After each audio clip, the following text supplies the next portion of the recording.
Bonjour à tous, on est mercredi 18 novembre, j'espère que ça va.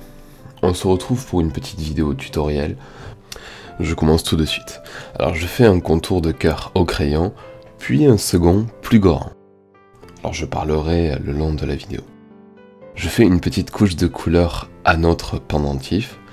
La couleur dominante de l'or, c'est le doré. Alors je colorie tout en doré, ce qui nous permettra ensuite de varier ces dorures, ainsi que les reflets avec des crayons de couleur de type pastel par exemple. Pour mettre en valeur la dorure, j'utilise un crayon jaune. Je colorie les bords droits. Pour donner du caractère à l'or, je vais utiliser un dérivé du doré, l'orange, que je place sur les bords stratégiques. Et pour clore la palette de couleurs, j'utilise du pastel blanc pour donner un maximum de reflets en surface. Maintenant qu'on a mis du clair, je vais aussi ajouter la touche de sombre avec du crayon pastel noir entre les couleurs. Ça reste léger. Et je vais l'adoucir, soit avec une estompe ou avec un feutre à alcool.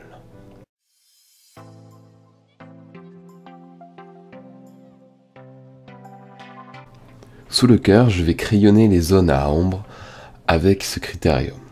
J'estompe généreusement avec les doigts.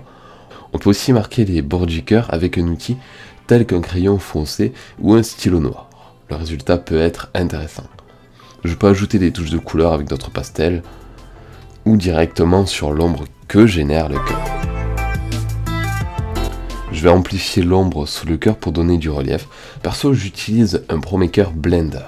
C'est un ProMaker transparent. Mais vous pouvez le faire au crayon, c'est pareil. Voici l'étape qui suit. Je prends un pinceau et de la peinture blanche quelconque. Je l'applique sur les extrémités par exemple, et ça donne de suite un reflet vraiment sympa. Il ne faut pas oublier qu'on tente de représenter de l'or. C'est pour cela qu'autant de couleurs sont nécessaires.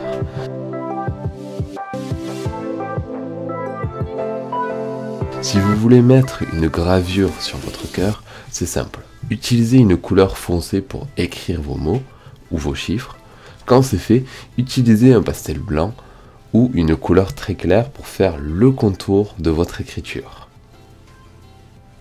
Du coup, elle ressortira sur le pendentif comme si c'était une écriture incrustée, une vraie gravure. Maintenant, les chaînes. En fait, c'est très simple. C'est toujours le même principe.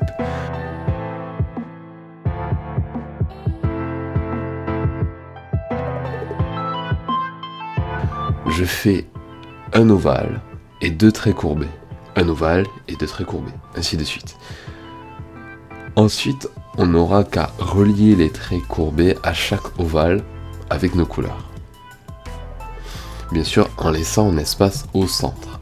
Je colorie en doré juste avant et vous pouvez rajouter une teinte plus orangée sur le côté ainsi que des reflets blancs pour donner du réalisme aux chaînes.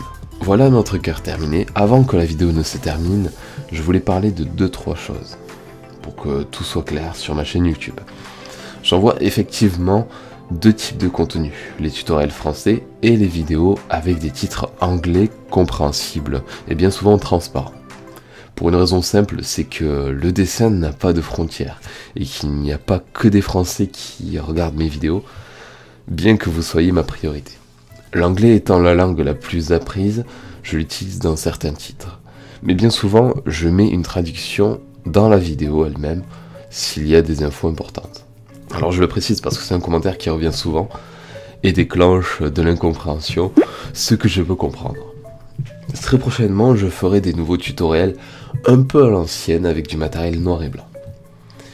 Et dans les jours qui viennent, je vous présenterai un stylo 3D qui nous permet de créer des dessins matérialisés. Je vous en dirai plus dans la vidéo. Un autre point, hier j'ai raté une peinture. Et j'ai complètement perdu patience. Du coup j'ai saccagé ma toile en étalant la peinture aléatoirement avec les doigts, un peu à la manière d'un enfant de 2 ans. Et je suis parvenu à un résultat. Alors je sais pas quoi dire dessus, mais bon, l'histoire c'est que Marine le Dolphin l'a regardé avec un œil moqueur et l'air de dire que je venais de faire un caca sur toile.